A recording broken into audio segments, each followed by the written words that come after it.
Calling to order the Public Services Committee, Tuesday, November 12th, 2013. First item on the agenda will be review and approval of minutes dated October 8th, 2013. Move to approve, Erpenbach. Second, Aguilar. Okay, we do have a motion and a second. All in favor say aye. Aye. That passes 4-0. Next on the agenda will be proposed ordinance updates to Chapter 38 elections by Lori Hogstead, the city clerk.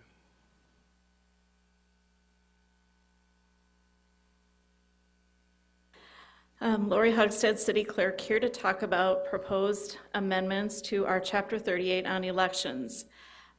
We are complying with changes that were adopted in the 2013 legislative session, and primarily there was one bill, Senate Bill 200, which made some changes to the campaign finance reporting. So these changes that we are proposing are verbatim from what was passed and verbatim with the state law, which all of our financial document reporting guidelines are verbatim with the state law. And I'll just briefly go through the changes for each section. 38004 is definitions, and we just have a minor change under the candidate. Item 4, it lists the definition of a candidate, and subsection 4 just previously has said authorized the solicitation of contributions or the making of expenditures, and we just changed it to read has authorized. So made that real simple. Sections 38006 and 008 both add in the terminology that the financial statements, as far as the statement of organization, and that particular statement may be filed electronically. That is something now that the Secretary of State's office does allow, and we certainly want to make that change as well and make that easy for the candidates to be able to file that report. So that covers 38006 and 008. 016, now we're getting into the statements to be filed regarding expenditures for communications, and this is for persons advocating for or against, whether it's a candidate, an office holder, a ballot question, or a political party, and talks about the time, the contents, exceptions, etc. And this would, this section, the changes would now cover payments or receipts of $100 or more, which would include in-kind contributions. If an independent expenditure by an organization not including a candidate, public office holder, political party, or political committee, they must add the notation top 5 contributors followed by a listing of those making the largest contributions within the past 12 months. And then also change the requirement from $2,000 to $100 for a contribution to be reported within a 48-hour time period. So any contribution that's received $100 or more needs to be reported within 48 hours. 38017 regards statements to be filed regarding payments for communications, identifying a candidate or office holder but not advocating election or defeat.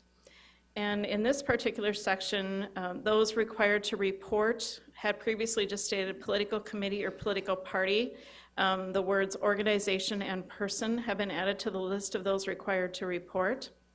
The reporting requirement is changed from $1,000 or more to now it's $100 or more. And again, that needs to be reported within 48 hours of receipt of payment. Subsection 5 was added stating that, let's see, subsection B states communication does not include, and they added one, so it does not include a communication used for the purpose of polling if the poll questions do not expressly advocate for or against a candidate, public office holder, ballot question, or political party. A section was added regarding a political committee, organization, person, or political party that makes a communication as defined in this section, again, which does not expressly advocate for or against a candidate, public office holder, ballot question, or political party, shall include a disclaimer, and the language is provided as to how that disclaimer should read. And the organization, committee, person, etc. would need to be identified, and also their address would need to be listed or their website address. And then it goes on to explain language if the communication is an independent expenditure. I know this is a lot. I need to really bury myself in the financial statement ordinances for quite some time and understand these better myself as well. 38018, that section, as well as 38020, we just did some cleanup spelling out the word percent instead of using the symbol for percent. 38033, this is regarding the investigation and prosecution of violations. This was previously placed into the code, but during the recodification process, it appeared that this was left out. The changes were left out. So this is just putting the changes back in. And it does state that the city attorney would investigate violations of persons not holding office, and the Board of Ethics would investigate violations of city elected officials. And this, again, this language was part of the code previously adopted, but had been apparently missed in the recodification process. And then item 38034, or section 38034, access to records by investigating authority. A sentence was changed that previously had said it is a misdemeanor for any person having charge, control, or possession of political committee or political party records to neglect or refuse the investigating authority reasonable access to records, etc. Instead, it just says no person may neglect or refuse to allow the investigating authority access to records. So that's just a little bit of a language cleanup as well to comply with the state law that was amended in the 2013 legislative session. We would request to have first reading of this ordinance on the council meeting of November 19th, second reading December 3rd, and that would allow us to have this effective prior to the first of the year, which is when all the financial statements really kick off. So that would, we would get this in, just prior to the first statements being due from potential candidates and or committees. I think that this year we'll have a number of different financial statements filed just because of the number of issues on our ballot. So it will be, we will probably have ballot question committees, of course campaign committees, so there'll be a number of financial statements that will be filed regarding the different questions, candidates, et cetera, on the ballot. Any questions I can try to answer, and or Dave Fifley has also worked with me on this, and we can certainly call Dave. Councilor Karski? Thank you, Lori. I look at this and just wonder if, I know a lot of this is driven by state ordinance changes. Have we done anything more stringent than what the state requires? Have we added anything? Does it pretty much follow what the state requires? It pretty much follows, and the question that may be asked is why do we incorporate all of this into our ordinances if we follow and adhere to strictly what the state does? And that is a really good question. I know Dave and I have talked about the fact that in an off-election year, which would be, let's see, 2015, that would be a good time to take all of the financial statement information out and just reference the state law, because now every time there's changes to the state law, we have to go in and amend our ordinance. And really our city ordinance is chapter 38. The very first section has to do with our boundaries for the wards and precincts, and which make up the vote centers. Once you get past that, it's 90% financial statement requirements, and it would certainly be easier, really on our end. We would just simply need to reference the state law rather than continually referencing, well, it's state law this and city ordinance this, and making sure that everything always reads identical.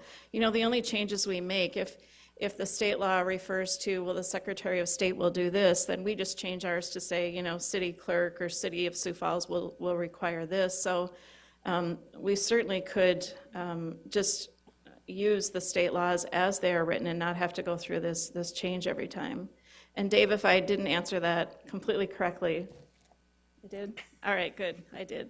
Thumbs up. One more, Yeah. if I may. Please.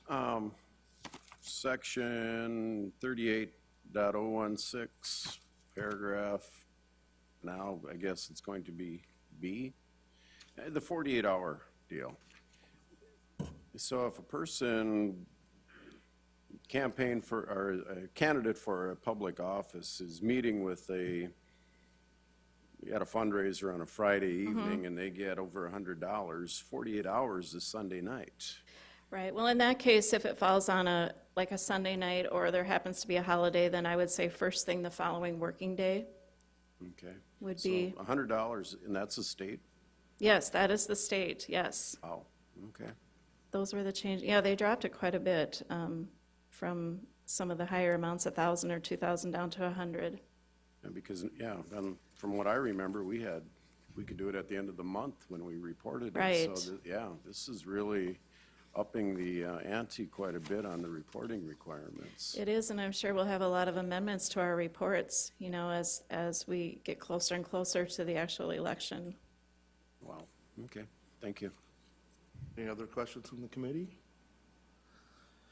Lori, is this something that we could bring back to Public Services, maybe like in June or something like that, to take a look at, you know, Sure. at more income, just getting rid of all of this and just making it more compliant? Yeah, that would be a great idea, because by then we'll be done with our election and potential secondary, and that would be a really good time to look at that. And then the state laws that would go through the session, you know, this next session would be effective starting July 1st, so that would be a really good time. I can make note of that, and then we can get on the schedule for next June. Any questions or concerns from the committee on that? Mr. Karski?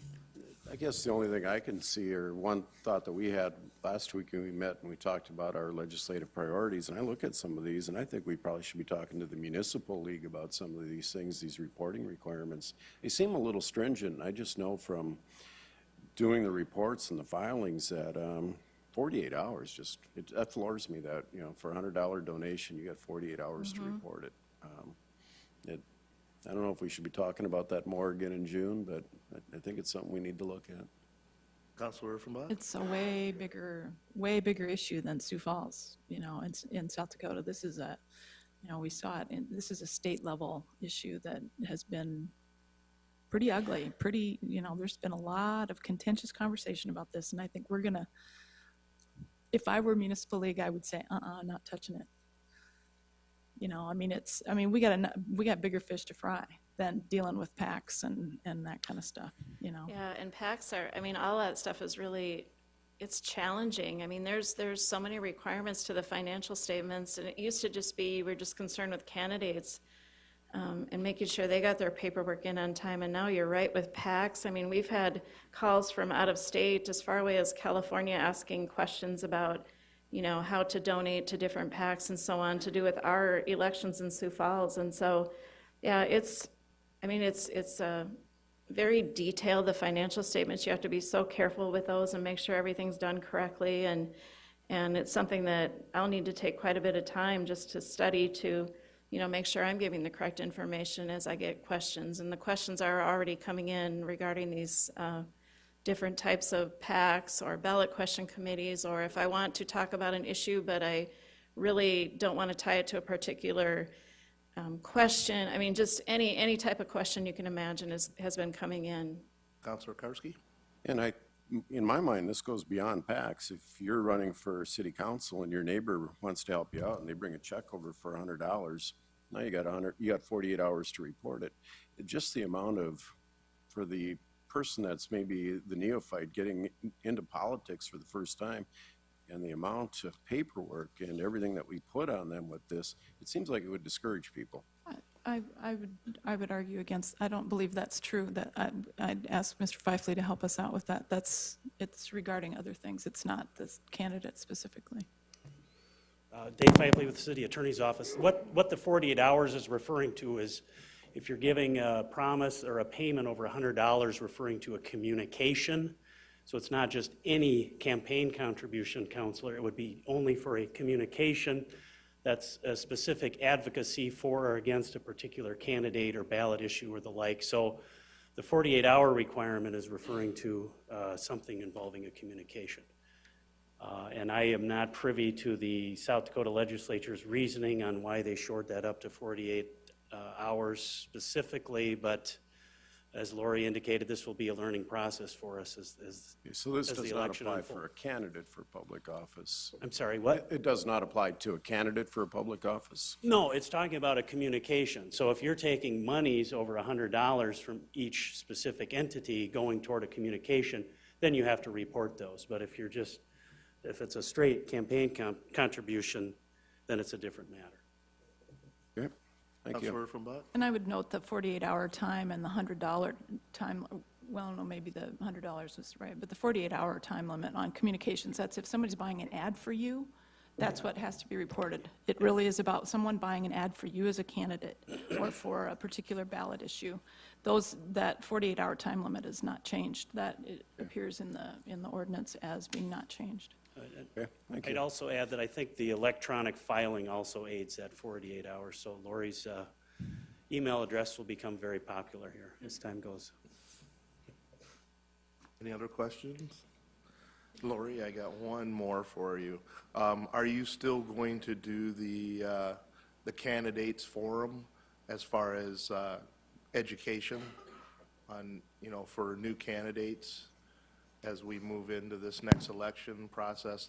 If I remember correctly, when I was a first candidate, I believe we had, time periods that the candidates could come in and they could get instruction from the clerk's office on how to fill out their paperwork and just the little intricacies of being a candidate. Okay, well, we certainly would share that with each person running. I don't know that we would have what I would call group sessions, but certainly we'll take the time to go through everything that needs to be done with each individual candidate. So it was done as a group then? Well, yes, actually, they did do a few people at a time, and I'm thinking with the amount of candidates that we could have in this next election, that might be something you would look at. Sure.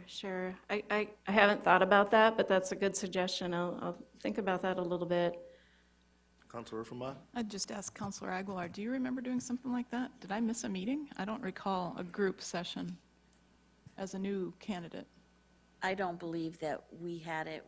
When we picked up our paperwork, one of the clerks would go through it extensively, and then we also did receive emails at points, reminder type things towards the end. Sure.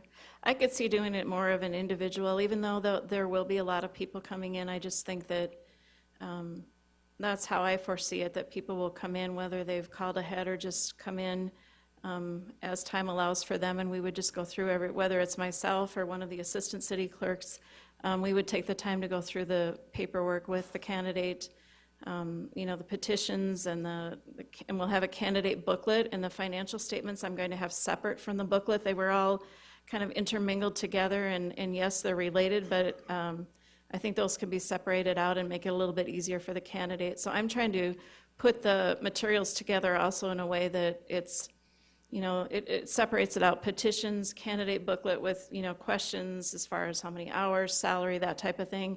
And then the financial statements are a separate item that needs to be dealt with, on its own. So hopefully by doing that, separating things out a little bit, that will help the candidates. But we'll, certainly consider that if that would work out. Well, even, wouldn't this be maybe a good thing for a segment of Channel 16?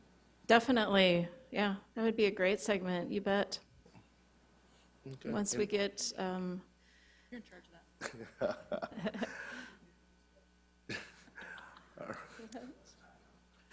Okay, any other questions from the committee?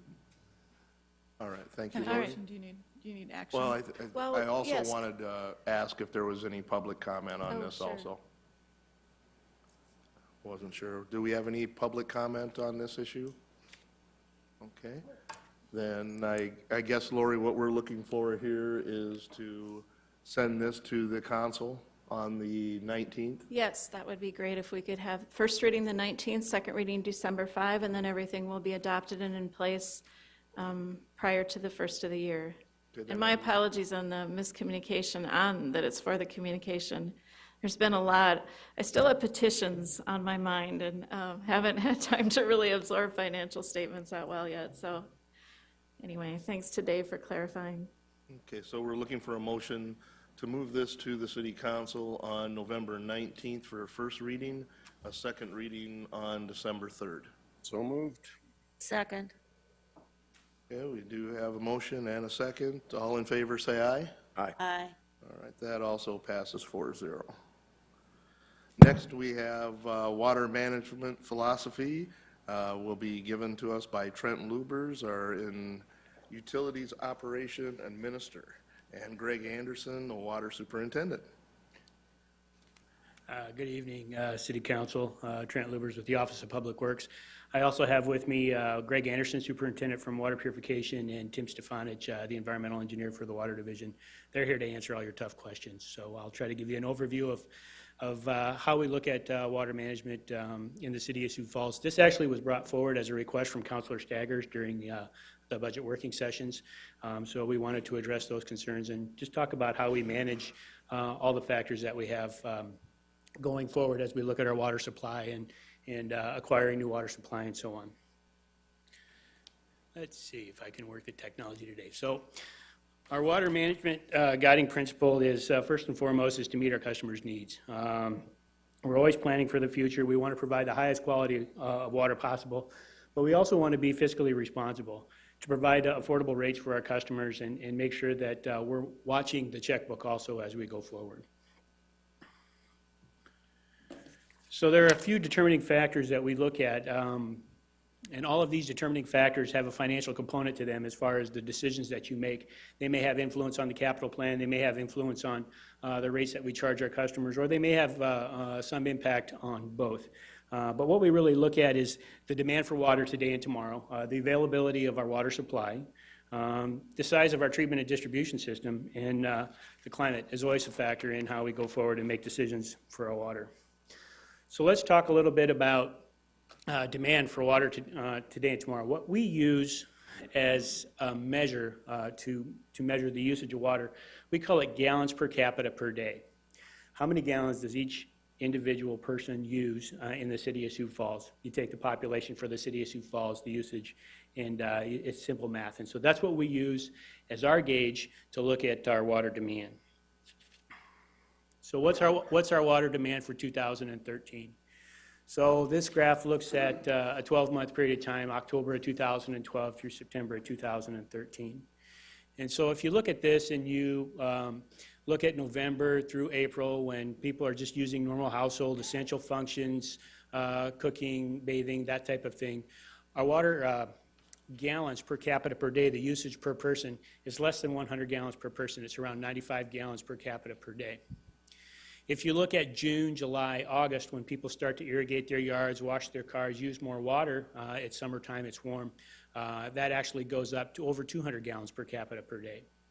So if you look at this demand curve and the demand for the facilities, it significantly changes for a few months out of the year. It's not dissimilar to, say, rush hour on 41st Street, 12th Street, 26th Street. Is you have a facility there that carries normal amounts of traffic, but during that hour in the morning or that hour in the evening, there's a lot of traffic there. There's a lot of demand on that infrastructure in that facility. So once we have what our demand curves are to make some assumptions on what our demand is going forward, we take a look, we work with planning on what the population projections are for the city. And so this is a normal population curve going forward, and we plug that number, that 95 gallons per capita per day of essential water usage and 212 gallons per capita per day for that summer usage. So what does that look like? Our population growth is about 3,000 people annually, and on an essential basis, that's 285 gallons per capita per day, 285,000 extra gallons per day that we have to get from our source of supply, treat, and put out to our customers every day for the growth that we see. If you look at that 212 gallons per capita per day, that summer usage, that peak, that rush hour, we're actually at 636,000 gallons per capita per day. So that's that planning tool that we look at as we look at that 3,000 people going forward. These are the numbers that we're using as we project our demand on supply. So what does that look like for our existing supply? This essentially takes us, if you look at our supply, when supplies come online, that dotted line going forward is our population curve. That takes us in a drought year through 2044 with our existing supply. And so that's the number that we look at as we target our programs going forward, how we acquire our water, how we use our existing water sources going forward. 2044, based on that usage, is where we start to run into less water available. Availability of water supply. Most communities follow the same path that we have in the city of Sioux Falls, and that is that they start with groundwater as a source of supply. We're no different there. Groundwater is usually cheap and effective and readily available source of water when a community is a certain size, but those aquifers have a certain ability to deliver water to us depending on where you're at. And so as your community grows and you're looking at that inexpensive source of water from an aquifer, you have to go to that next step. That next step typically is a surface water supply. For us, it's the Big Sioux River. For other communities, it may be a dam, a reservoir, that type of thing, a lake that they have close by. The third step in that progression, as that water consumption grows and that community grows, is to actually import water. And that's where we're at in our water story right now, is we've secured a source of supply from Lewis and Clark Water. And we're actually importing water. I'm not sure what the numbers were today. I think we've been as high as 13 million gallons a day in the summertime. I think we're probably somewhere in the, Greg, 4 to 5? We're averaging about 6 million gallons a day of imported water from Lewis and Clark right now. So if you look at, I won't read the slides to you, but we have a significant amount of supply from our aquifer, from the Big Sioux aquifer. We have a smaller aquifer, the Middle Skunk Creek aquifer. Those aquifers are really tied together with the Big Sioux River. We have a water right from the Big Sioux River at 30 million gallons a day. Typically, when the river's flowing, our aquifer is full. When the river stops flowing, they're connected. And so that river, when it's flowing, it's charging the aquifer. The next thing that we use when we determine how we manage water and the usage of water for the city of Sioux Falls is the size of the distribution and treatment system. How big are your pumps? How big are your pipes? How much water can you push through the system? And these are significant factors for us because big pumps use a lot of electricity, big pipes cost a lot of money, and so you have to manage the capacity that you have both on the treatment side and the distribution side to get that water out effectively to our customers.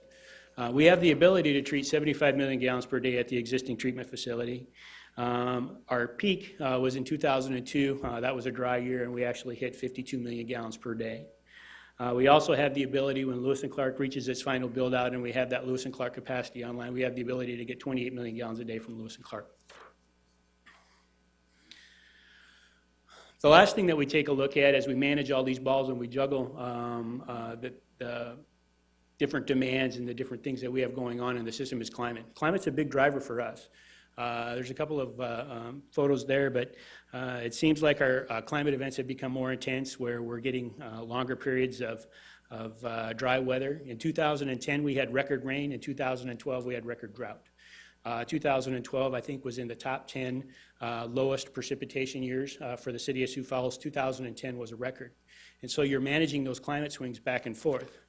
And the challenge with that is when the river's running full in 2010 and there's lots of water available for us to harvest and treat and sell to our customers, they don't want it because their yards are green and they are only using that essential water and they don't need to irrigate their yards. And the picture on the right is our Big Sioux River pumping station. This is where we harvest surface water for the city of Sioux Falls. I'm not sure which year this picture was taken. I'm guessing 2012. It's very difficult, that 20 cubic feet per second, for us to harvest water from the Big Sioux River through the river pump station. And of course, we had high water demands at that time. So what do you do when you have a limited amount of supply and you want to manage that water consumption going forward? The first thing we do is we participate in many public education efforts. I know that we take part in the Home and Garden Show, and there's a very well-developed program called the Water Festival to help educate our children on the essential uses of water and using water going forward.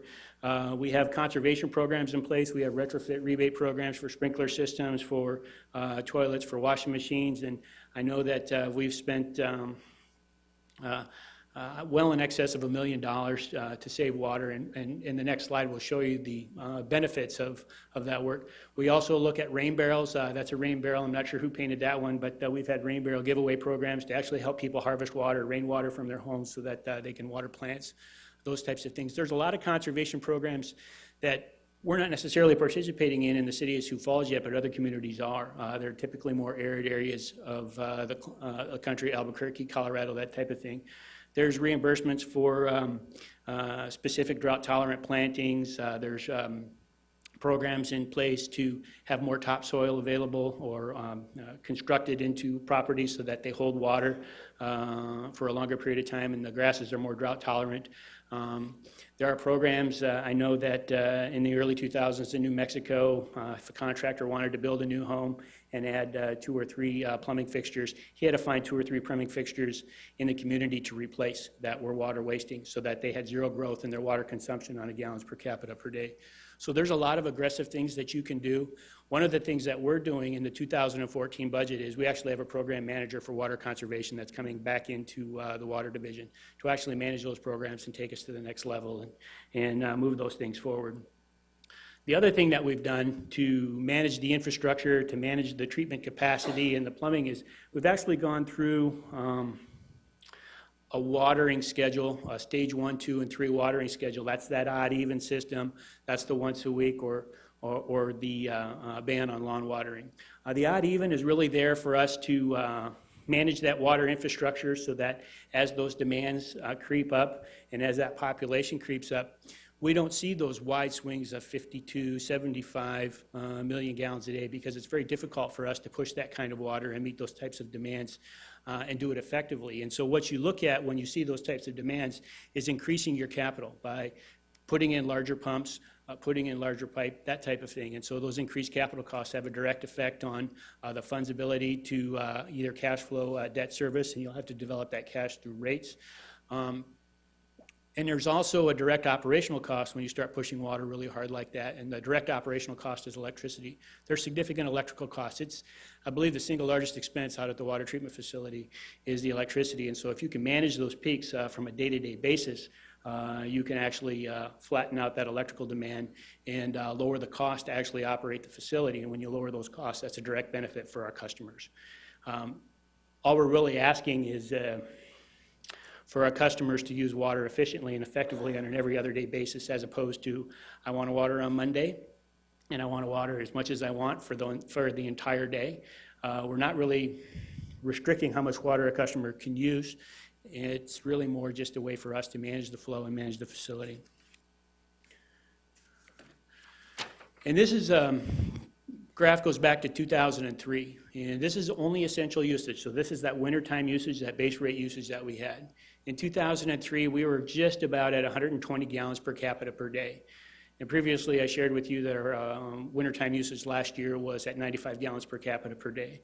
So if you look at 25 gallons per capita per day of water savings, just by having that conservation program, there's a direct impact on us not having to build infrastructure, not having to build wells, not having to increase the size of the treatment facility. We will eventually, but it delays that purchase, and so there's a direct benefit and cost savings for our customers. So moving forward, these are the things that we're trying to do as efficiently as possible. We want to use our existing sources wisely, and those are the conservation programs that we talked about as far as saving water and using it as efficiently as possible. But the other thing that we want to do is we want to maximize the usage of our existing sources. The picture that you see there is one of our existing wells, and that's actually a cleaning operation for one of the wells so that it produces a maximum amount of water. We have a certain amount of water rights. We have a certain amount of wells out in the system, and we want them to produce at maximum level when we call for them.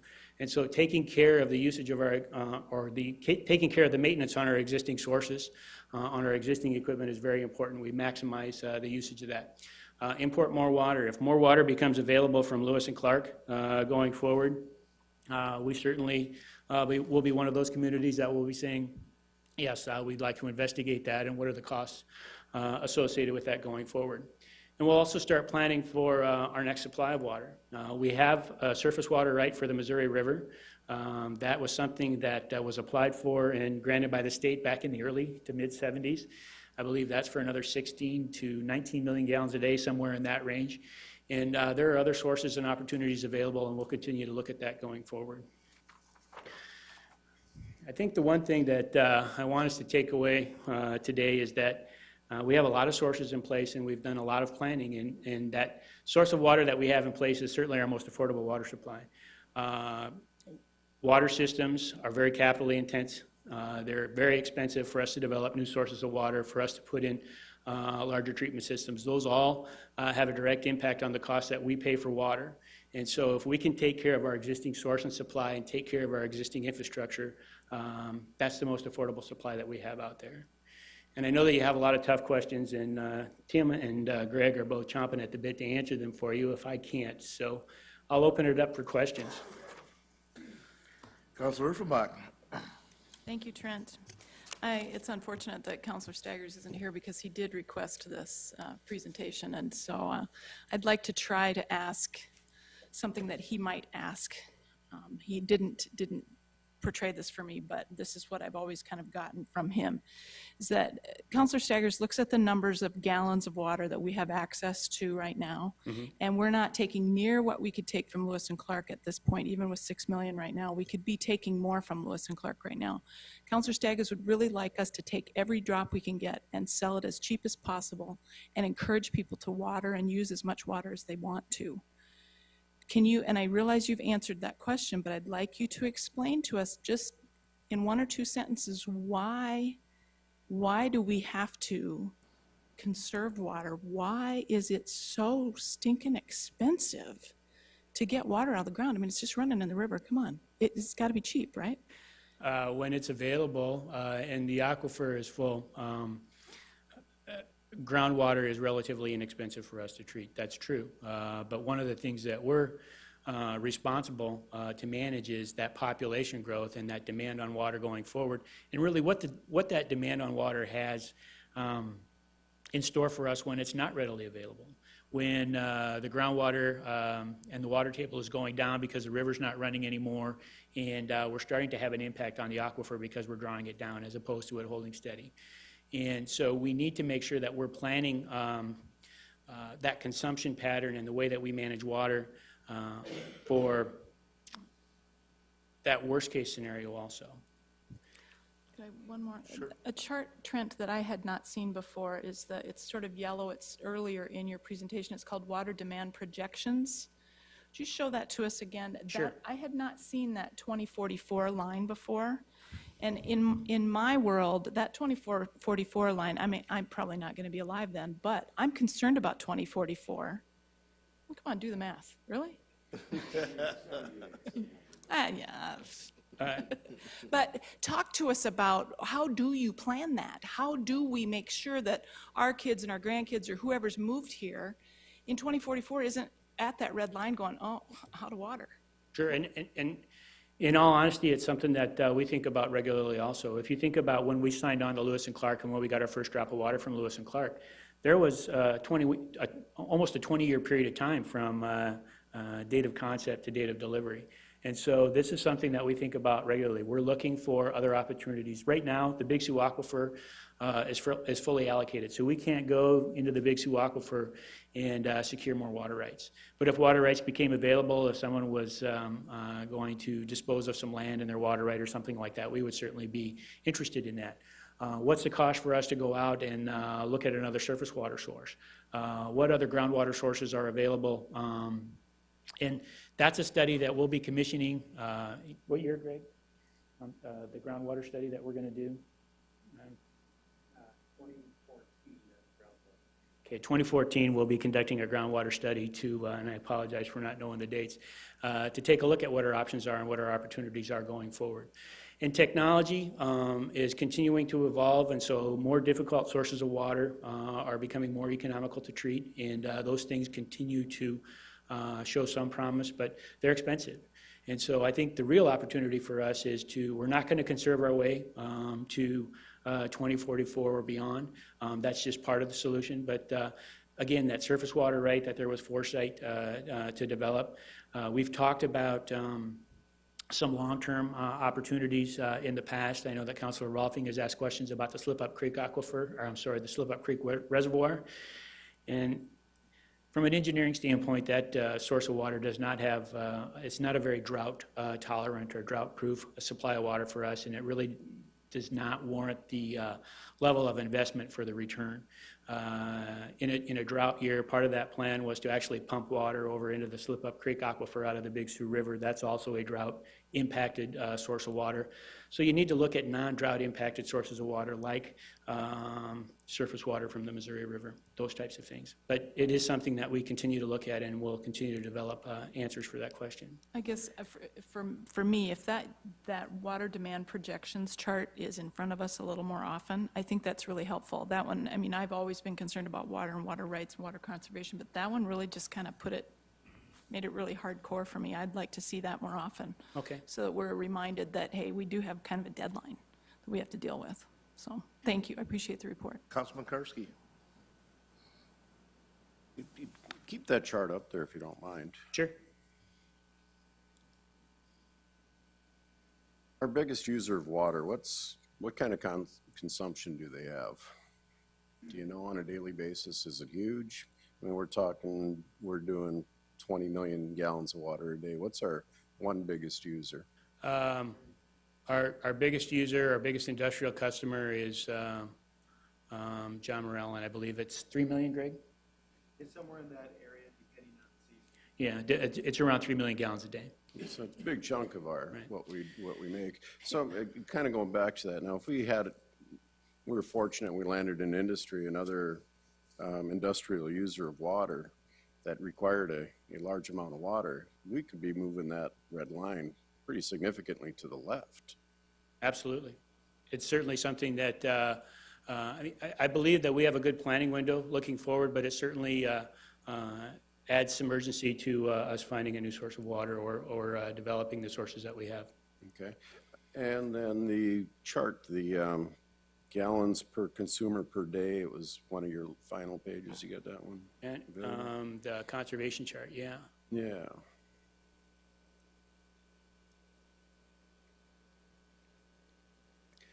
From 2005 to 2013, that's a 20% drop in water usage on a per capita.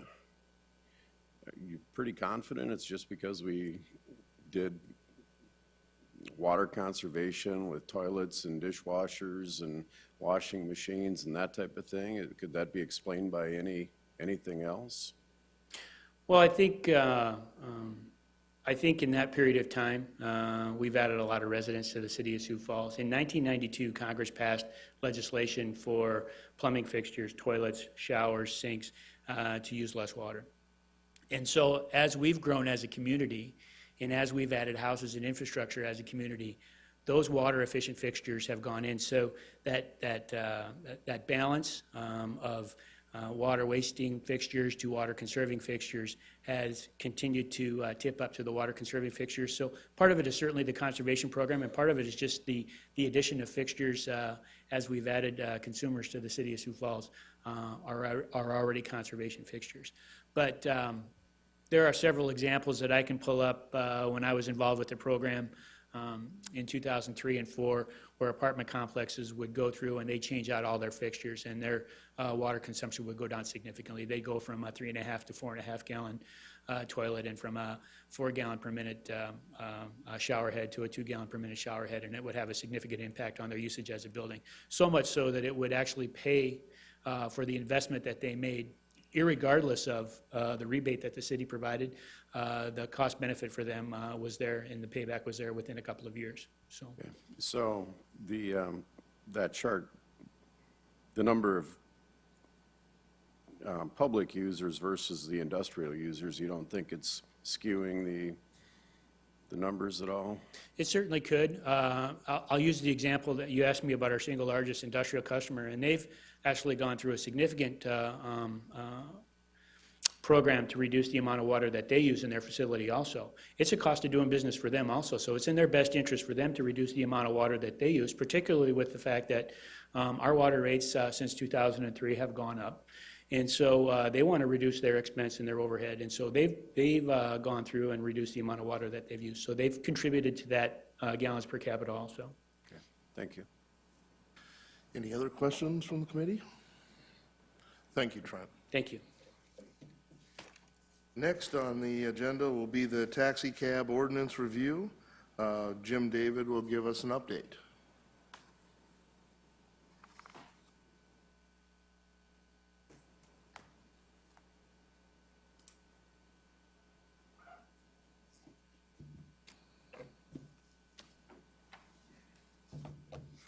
Good evening, committee members. Jim David, City Council staff. Since our October meeting, staff has gone through and has made some additional changes, and what I'll do tonight is just kind of highlight some of those changes that were made to the ordinance since October. You'll see here in section 124.002, we kept in place the annual inspections that would be done by an ASE certified mechanic. However, we did add in language there for the allowance of a substitute inspections from the DOT under the Federal Motor Carrier Safety Regulations, which includes typically your buses and limousines, and also your state DOT inspection, which is typically for nonprofit and school buses. In 6, we also included some revised language. We did, from the conversation that occurred last month, we did change that language regarding the office accessible 24 hours a day. Instead, it is now during normal business hours or upon the reasonable request from the city.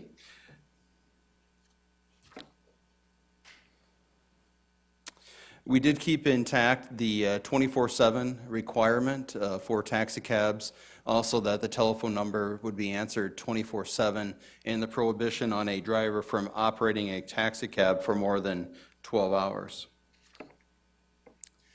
In 8, if you remember from last month, we discussed taximeters and that there's actually, it is regulated by the federal government under something that's called Handbook 44.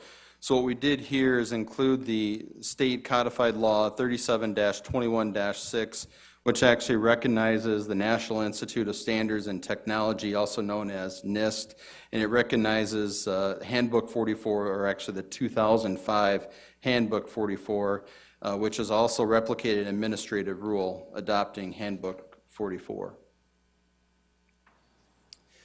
Just kind of looking back at some of these numbers from last month, the regional regulation comparison, there was a question on the comparable cities. I did look at what the census estimates for population of these cities.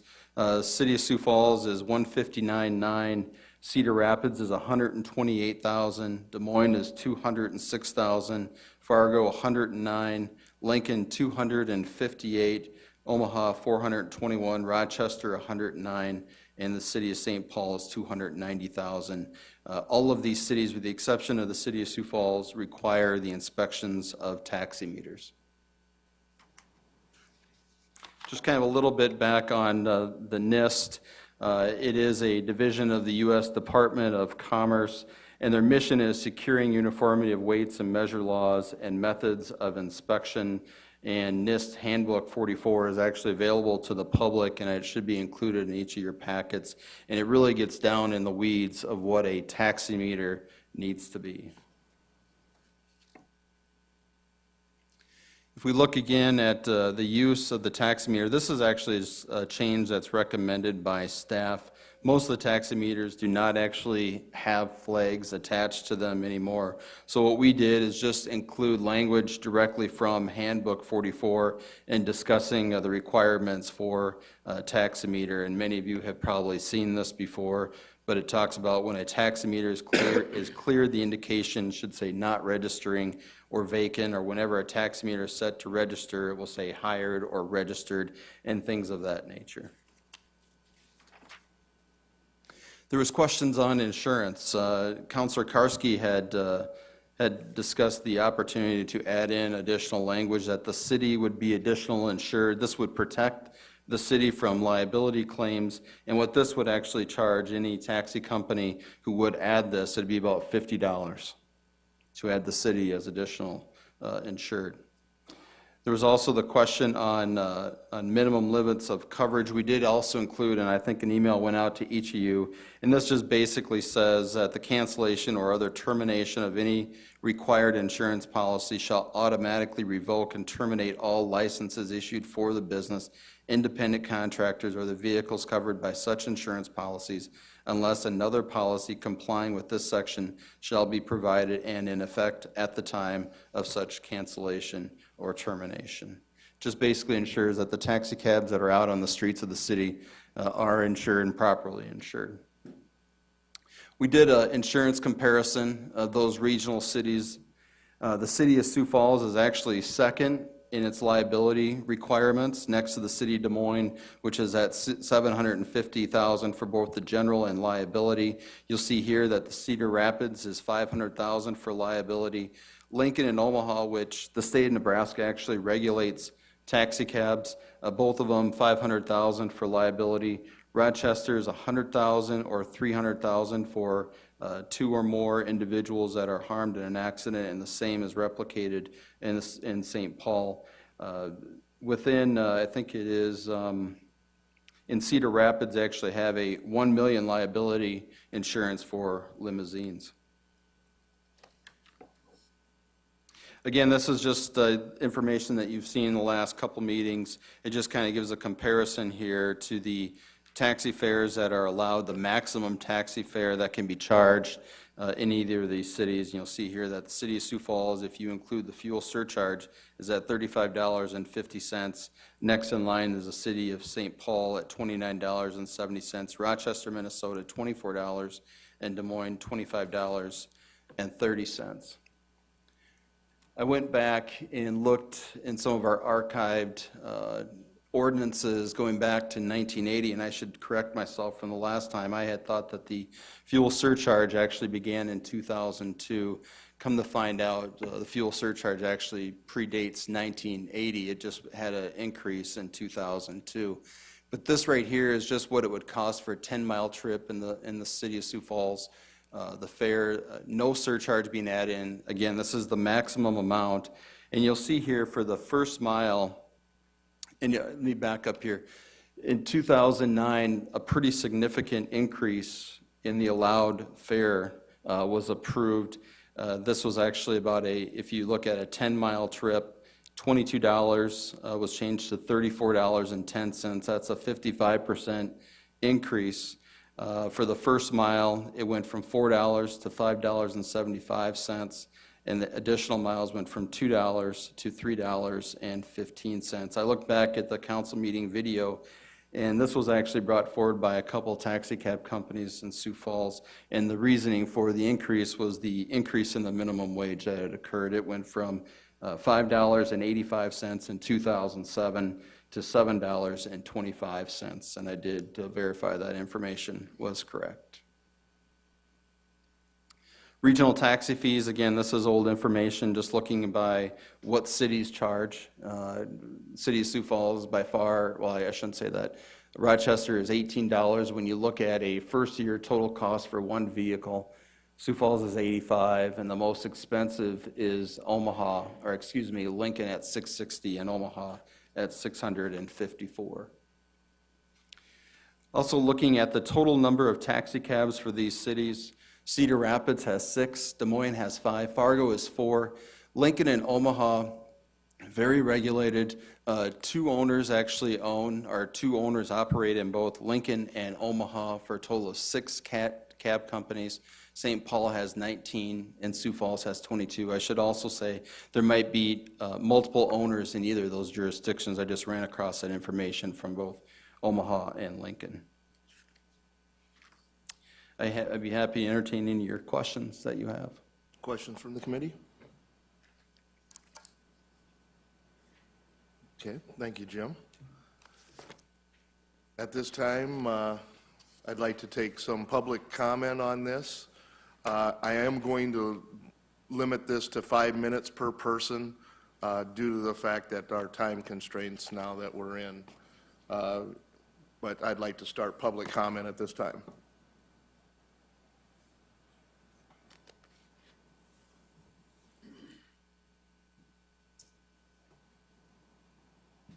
Oh, boy. My name's Brent Kinsley. I'm with Yellow Cab in Sioux Falls, South Dakota. Tally Kinsley, Yellow Cab. Well, I see this has morphed into, we originally were the ones that approached the city about, our real concerns was the licensing part of the taxi companies, and that all the single operators were just receiving license and weren't declaring whether. Can you move towards the mic a little bit there? We just need to be able to record. I'm sorry. Anyway, this is morphed now from into just more regulatory on the licensing end of it to make sure that our concerns at the time were that all our drivers are employees. We carry work comp, and we have a tax ID number. We pay a considerable amount of state and local taxes.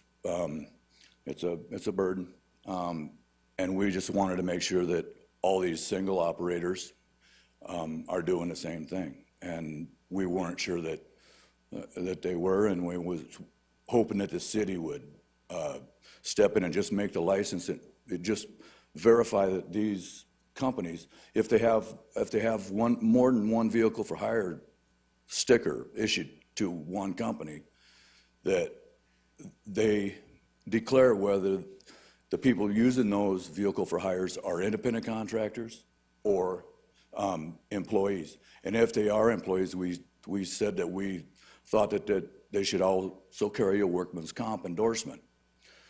Now it's morphed into a rewrite of the city ordinances, which I'm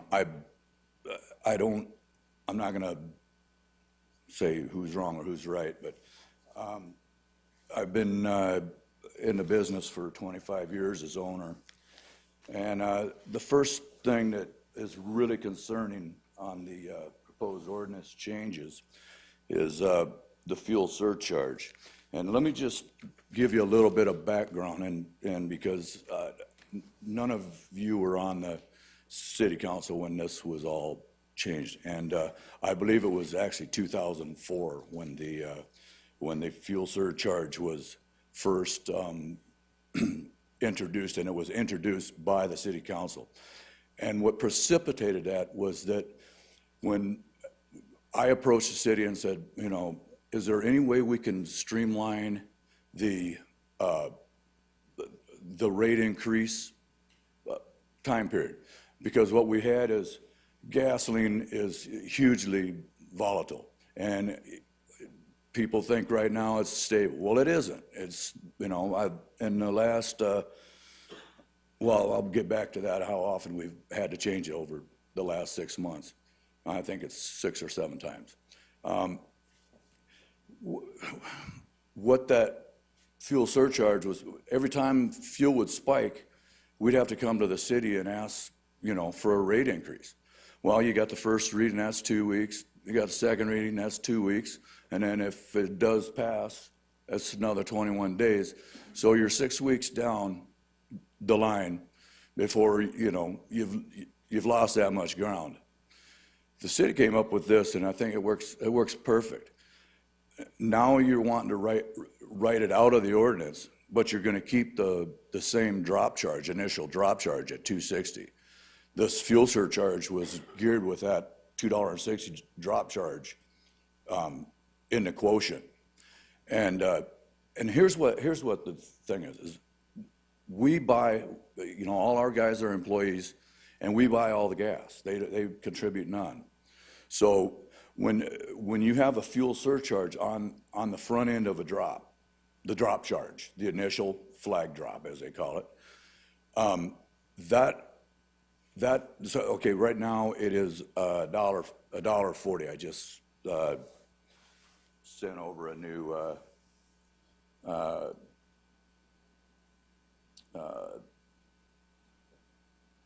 or $1.50, excuse me. It went down a dime. And that was, the last one was 7 in July. And like I said, this year, I think there's been 6 fuel surcharge increases or decreases. They go both ways. But what it is we pay, when that drop charge is $2.60, the drivers are getting paid their commission on that $2.60. The fuel surcharge goes directly to the company to offset the huge expenses of gasoline, which is just about bumping up on what insurance costs are. So it's a huge cost. It's it's a second or might even be first by now. We're renewing the insurance coming up, but anyway. So if that's something that's got to stay in the ordinance, then we've got to do something with the drop charge to bring that up. And I appreciate all the input that and research that has gone into this, but it's there's nobody who wrote these proposed new ordinances has any practical knowledge of how to operate a viable and sustainable cab company in this town.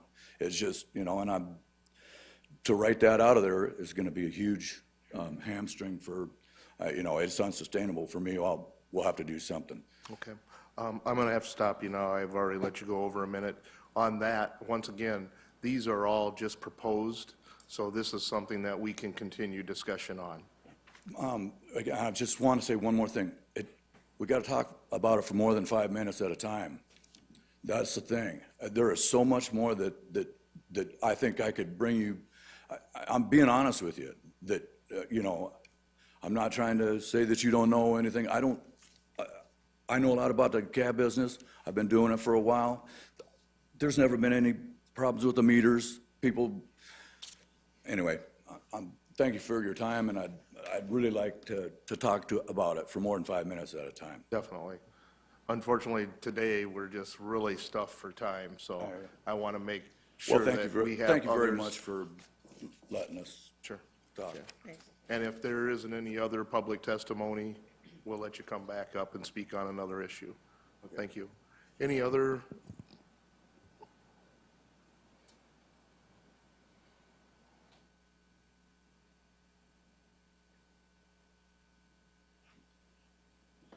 Tom Warner, First Choice Taxi. Looking through 124.006 paragraph C, it says any individual may request service. Kind of hoping to get a little clarification on that, because there may be some problem customers that we have, to where if we have an individual that is known to be punching a windshield or to be constantly calling 6 different companies for one ride, things like that. A lot of the companies are currently maintaining what's considered to be a blacklist of certain individuals, and this has concerned several of our companies. Oh, there you go. Thank you. Is that better? Yes. Okay, sorry about that. So this has been a concern of several different companies as far as what length of this any individual language is going to be.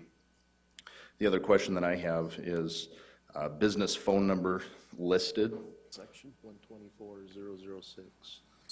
Thank you. Yep, paragraph C under that. Where is this business phone number supposed to be listed? I mean, are we talking yellow pages on the internet? What are we supposed to be doing with this? Some of us companies have decided not to list in the phone book because the majority of our customers never pick up a phone book. But you can prominently, if you type First Choice Tax into Google, you'll see us all over the first page of it. The 12-hour requirement for the drivers, how is that going to be enforced? As part of your record-keeping reviews, are we supposed to keep logbooks similar to a truck driver as far as how those shifts are maintained? I think it's good that the 12-hour requirement is in there, but how are we supposed to prove what we're doing? The only other comment that I would have is, and this is to direct the council directly, not to the representatives of Yellow Cab. But, you know, Yellow Cab is saying that they buy all of their gasoline. I have employed several employees of Yellow Cab, and they have all told me that their total amount of business, they minus the fuel off, and then they get paid their commission. So when they're not getting paid commission on that fuel portion, that driver is essentially buying part of that fuel. So for that to be part of the conversation in this fuel surcharge, I think that's a very unfair comparison. Okay. Are you completed with your testimony at this time? Any questions from the committee? Thank you very much. Thank you. I do have a Okay, comment, Mr. Chair. I do have a comment, if I could. Counselor from Lott. I don't want to hold off public testimony, but I want folks to understand that he said, she said is the most frustrating part of this conversation. I'm sorry. Don't stand up here and tell me I heard so-and-so runs their business this way, or I heard this, or I heard that. I need to hear specifically what it is in this particular document that you're uncomfortable with. What is it that you like? What are your suggestions for making it work for the city of Sioux Falls? Because that's what we're doing. We're not talking about how one person runs their business and how another one doesn't. That's just, let's keep it clean and let's keep it focused, please. Thank you, Counselor. I do agree. I'll second that. Any other public testimony? Please come on up.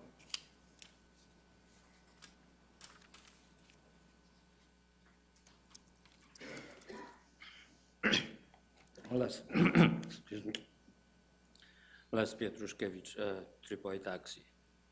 Les, can you bring the mics down to you a little bit there? Thank you. Well, I want to talk about the 24/7 rules. I think it's designed for favor the large taxi company over the small business person. 24/7 rules is entire business. For example, Walmart is open 24/7. That means that Franklin market has to be shut down. Why? Because they're not open 24 hours? Or any gas station is not open 24 hours? What's the difference? They're serving public as well as taxi serving public.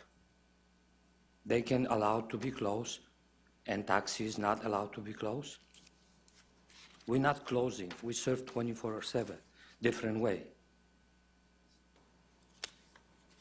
And also, I see no evidence that independent business owner is causing safety problem. What is evidence of any problem? We operating under all the safety rules by the state of South Dakota. We have the lights, the brakes, the horn, the tires inspected. The 24/7 rules, I think, is overregulated. I have the taxi license, I have the chauffeur license, the regular license, chauffeur license for the taxi.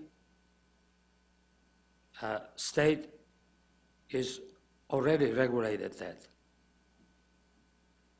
And I offer also some service than the other not offer. For example, credit card. Some company not offer, I do. And I not receive any complaint from the customer yet. And I'm complying with all traffic rules, license rules. I have insurance. I comply all the regulation. I cannot afford any violation because I would be out of business. I already operation my taxi business under many rules on the regulation.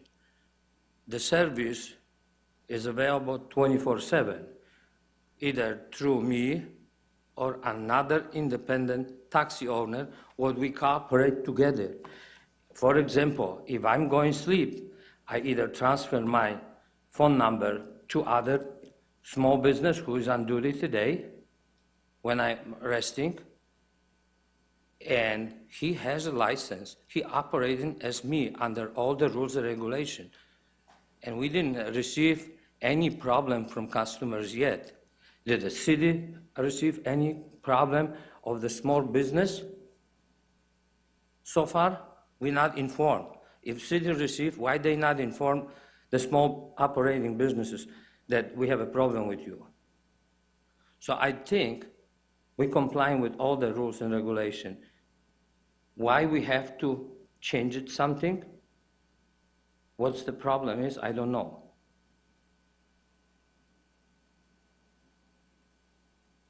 Any other comments, sir? Any questions from the committee? Thank you. Thank you. Further testimony?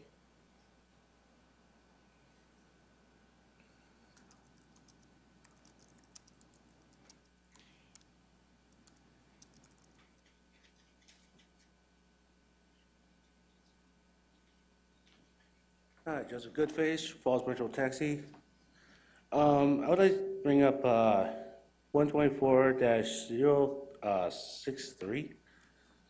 Now, this basically says we have to display our licenses along with photo ID. My concern is, how would we obtain it? Like, would we have to get our own, or would the city regulate it?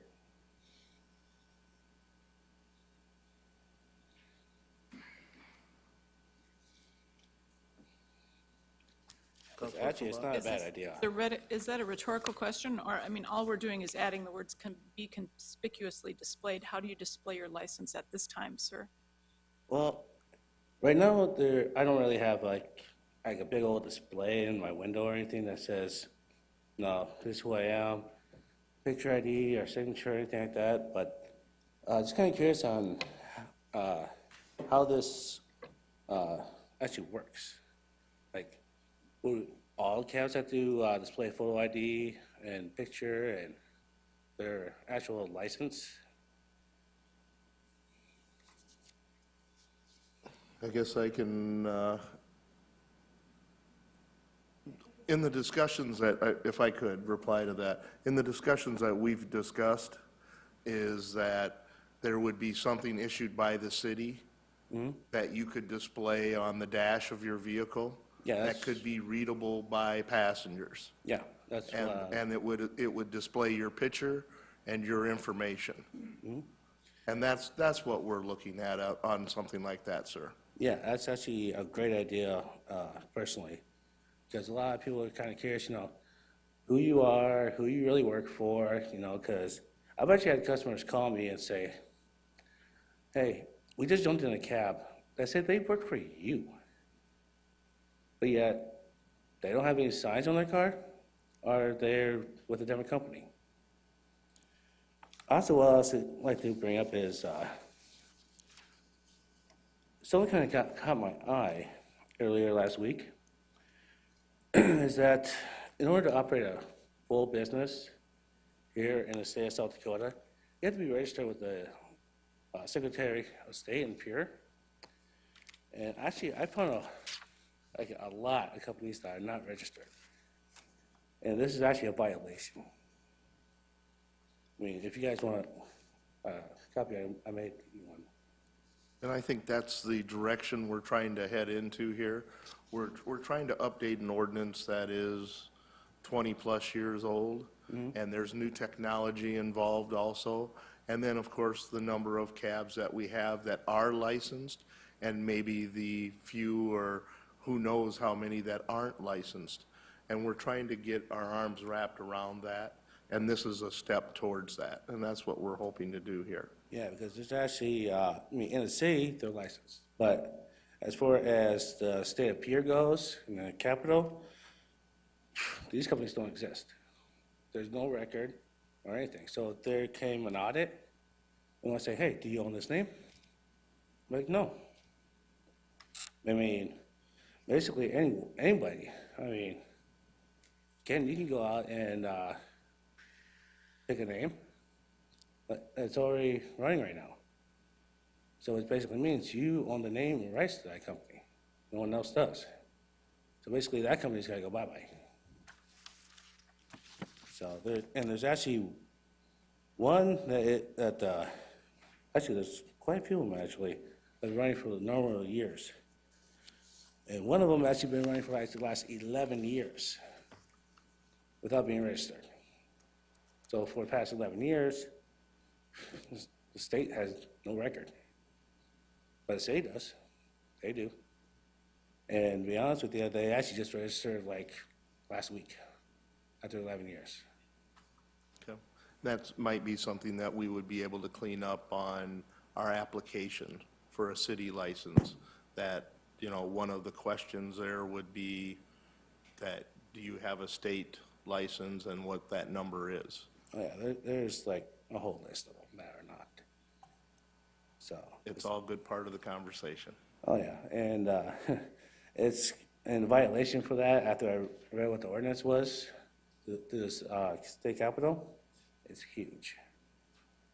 So a lot of these companies that are not registered with the state, they're looking at a pretty hefty fine. So I clarified that for you tonight. Any questions for this gentleman? Thank you very much, sir. Thank you. Do we have any other? If you're going to testify, we need you to come up here, please. And anyone else that would like to testify, if we could just have you maybe line up here in the middle hallway. My name is DJ. I am the owner of the Best Taxi. I have my business almost 2.5 years, and I need to talking about the 24 hours 7, and I operate 24 hours 7 by the different ways. Same thing the AAA taxis say. Actually I work in 12 hours, 16 hours sometimes, and when I go the rest, I answer my phone from the customer. I just send a different company because I have the partner, the small business, about 3-4 different company. I working with them. They still I operate from the customer the phone, and I can say the customer most of the time they appreciate us. We answer the phone all the time, and we have the clean car. And I remember when I came in this city 2004, 10 years ago, 3 or 4 companies only they working in this city. Now it's the 22 companies. That is a good advantage for the customer. I remember the one day when I came to this city, I am the new, I don't have the car, I need to go to my work. I ordered the yellow car from my home place to my workplace. I waiting 75 minutes, 1 hour, 15 minutes. Now, when the customer, they order the taxi, they show up by 10, 15 minutes. From the east side to west side, 10 to 15, they show up. That is the very good advantage for the customer. The customer, they appreciate us. We have the clean car. All the customers, they said, you guys, this is a very good car, clean car, smiley good. They told us, they appreciate us. And anyway, I answered my phone 24 hours. I have my business card. When I pick up the customer, I give him to my customer, to my business card. They have all information, my address, name, phone number, and then I have my business on the internet. I am answered my phone 24 hours, 7 days, but I am now working all 24 hours because I am the one personal. I work in sometimes 12 hours, sometimes 16 hours. After that, when I go to the rest, when the customer, they call me, I answer my phone. If I am not available, I send a different company. Yes, I need to talking about that. Yeah. Thank you. Any questions? Thank you very much, sir. Thank you.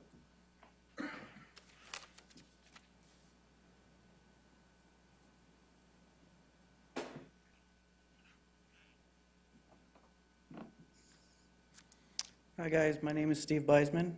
I'm the former owner of Superior Taxi.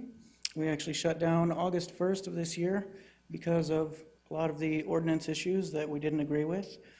The reason I'm here today, I've been at most of these meetings, and I see you guys are coming along a lot faster than I thought. But there's still a lot of things that need to be addressed. We don't have the time or the audience to really go over everything today, but I think really in order to get this moving in the right direction, we need to understand that we need to leave some money on the table for these taxi companies. This is how these individuals pay their bills. So we need to work with them. We need to find out how it's going to affect them and what's going to affect them. But at the same time, we also need to protect the public. If you want to level the playing field with regulations, you have to be able to enforce the regulations. You can't just lay down a rule and not lay out a punishment. If I'm speeding, I know what the punishment is. If you happen to injure somebody, you know what the punishment is. But nowhere in here do I see any punishments for any of this stuff like they have in other cities. But like I said, at the same time, you've got to leave some money on the table for some of these companies. You can't over-regulate and expect that they can run on no money and still have safety margins for their drivers, for the public, for everybody else. There's still a bunch of holes that I see in our proposal. And like I said, it's coming along. I don't mean to discourage you guys. I think it's really coming along well. But we need more. We need more research. We need more definition. And we definitely need enforcement. I think that's the only way we can level the playing field. As far as some of the smaller companies, I never had a problem with some of the smaller companies. I was a mid-level company. So I had smaller, I had larger. It didn't make a difference to me. My clientele was my clientele. Sometimes if we were busy, they'd ride with a bigger one or they'd choose a smaller one. It's going to happen. But we can solve the problems through enforcement and education, whether it's on the part of the city becoming educated as to what's important to these companies, or public education, or directly on a level with the drivers and the owners to educate them how they can cooperate better, how they can provide that service with a small company with a small employee ratio. They can get bigger and better margins and still provide all of the services and all of the safety that's required by any other municipality. So I guess that's really all I have. Any questions? Councilor Karski. I don't know if I have a question, but I think this gentleman has a valid point. We're taking a very big bite of maybe of an ordinance that probably should be looked at more in pieces. That way we could really get the input on the part that we want, maybe take it more piecemeal, whether it be breaking it up into separate sections and what we want to look at or talk about, but it's a lot to consume, I guess. And I'm hearing a lot of very broad concerns from the industry. And we do need to be careful about what we're doing here, because it is a livelihood, but at the same point it is a business that the public of Sioux Falls has some element of trust from a regulatory side that we're doing our job too. I don't know if there's an answer. I'm kind of rambling on a little bit here, but I think we really are trying to do a lot or paint with a very broad brush here. Councilor Aguilar. I think that my main concern is, I agree with this gentleman, that enforcement is the key to all of this. It is very disheartening to me to hear that we have ordinances already in place that are not being enforced, such as the display with the photograph of the driver, but also state law, that state law is not being enforced. You know, I agree, we have to be looking at the enforcement end as we go along with this ordinance. Councilor Erfenbach. Absolutely agree with that, and I'm very concerned because some of the things that we're talking about or that we're hearing testimony on are things that are currently in law, and that's not what we're debating. We're debating the parts that are, you know, we're trying to clean this up. What I wonder, Mr. Chair, is if we're at a point where this committee just needs to flat out have a work session where we just open up the, you know, I think Councilor Karski's got a good idea. Okay, we're going to do this section right now. Who's got input on this? Here's what we want to hear. You know, those sorts of just conversations in a less formal setting so that we can start really ironing it out. Our staff has done amazing work in pulling this together, the amount of research that's involved in this, the amount of, you know, detail that we're looking at. But yeah, we're at a point where, in the end, we have to vote on this. We better figure out how we're doing it. And I agree, and I believe actually I had requested that this be part of the council work session because I think it needs to be something discussed by the full council. Also, you know, there is questions on, you know, the surcharge, the 24/7, you know, those different types of things that we haven't really gone into. You know, we've heard the concerns from the industry here also. And then, as we talked about the enforcement. And I believe, you know, once again, Councilor Aguilar and I have met with the mayor on that particular subject too. How do we enforce this? What department will enforce that? Do we have personnel right now that could be enforcing some of these regulations? And that has been a major concern since we first opened up the book on this.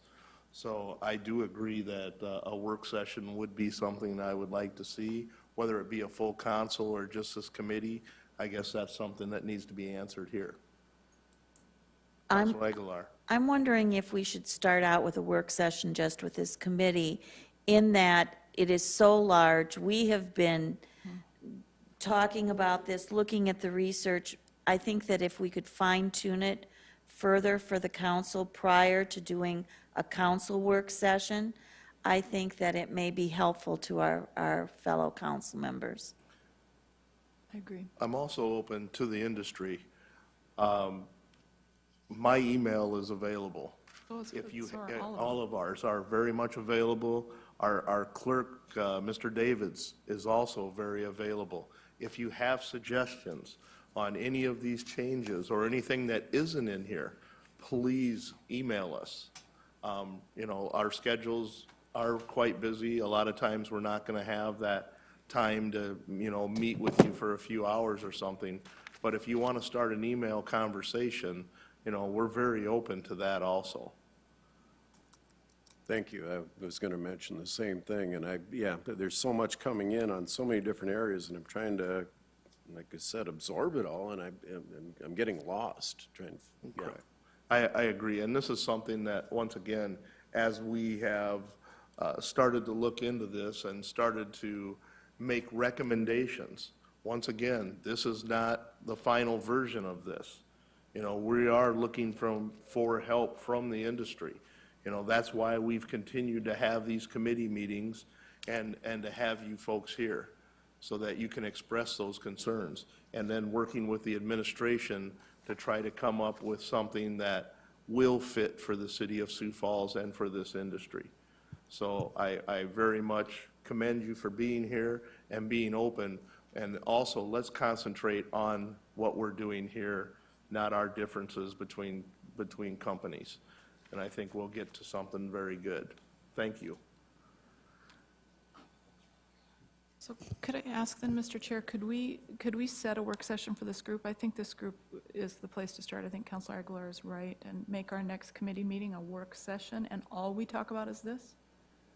Well, or pick maybe a couple of sections of it. Okay, yeah. We definitely, after we take our last testimony here, we can discuss that and, you know, move into something for a work session. I have no problem with that. Well, first I'd like to say that I feel a sense of relief because thank you for the mudslinging. You know, I'm glad to see somebody bring that up. And by piecing it, I think that's a great idea. And I'm kind of relieved because from Falls Metro, what he was saying is what brought this up in the first place. And I think with the state licensing and the application process was my whole point in the beginning, bringing this whole thing up, is that if that isn't done at the application process and they're not registered properly, does the state even know to send them sales tax report forms and to look and even see if they're on record, you know, they're under the radar, and if they're abiding by the same costs and guidelines and taxes and all that. And that was my point in the very beginning, bringing this whole thing up, is that does the Department of Revenue, the Department of Labor, the IRS even know to find them or seek them out? And nothing on the application process puts them on the radar. And so that's exactly what the point that I've been trying to make this whole time, you know, when we first brought this up. And I'd just like to also state that, you know, I feel that we've kind of set the standards for the taxi industry by painting all of our cars yellow, labeling them. You know, we've done all the inspections and done everything above board. Our drivers are all employees. We pay a ton of work comp. We pay a ton of payroll taxes and all that.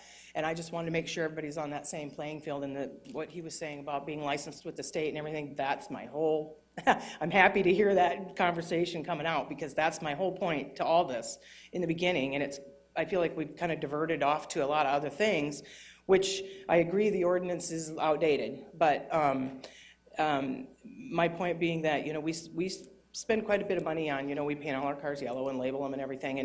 And if the other, and I know that we're not mandated to do that, all of it, but I just feel that if the other companies aren't going to be held to that standard, then we may be forced to stop painting our cars yellow and stop labeling them properly, because it's an expense that, you know, is getting sidestepped. And I just wanted to say thank you. I think the conversation's going into the direction that I've been hoping it would go. It feels like it's been diverted a lot to a lot of other issues. And like we said, we could do them one at a time. I don't know how you want to do that, but I'm really encouraged to hear this conversation tonight. I feel like we're going in the right direction now, so thank you. Thank you. Okay, committee. Now's the time for us to do our work. Councilor Karski. This isn't going to be one working session either. It's going to be 3 or 4 minimum. And as the chair of this committee, I would trust you, Councilor Anderson, to break it up into, you've had the most experience with it, to break it up into the right size pieces so we can look at it and take the right amount of time to spend on each one. And I, you know, would be comfortable with you coordinating that. Could I have you come up, please?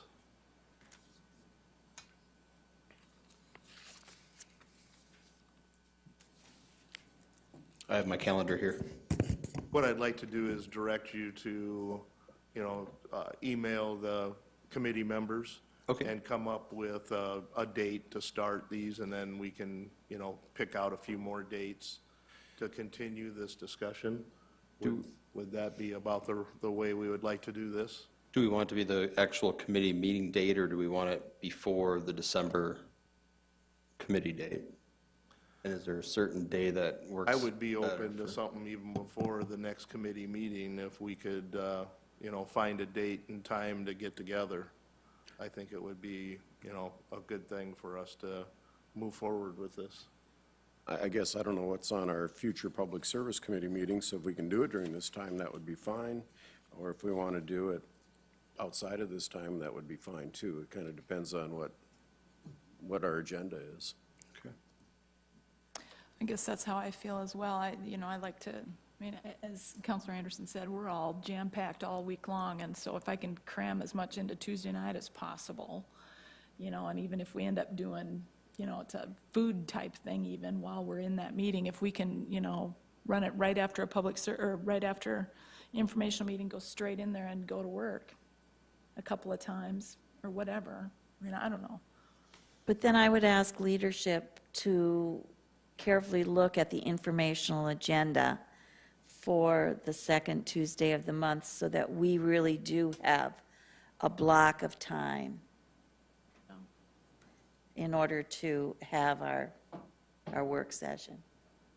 And a lot of times too, I notice that, you know, if available, maybe coming in at 3 o'clock or something, you know, before the informational and making some time available then if we need to, leaving some of that open.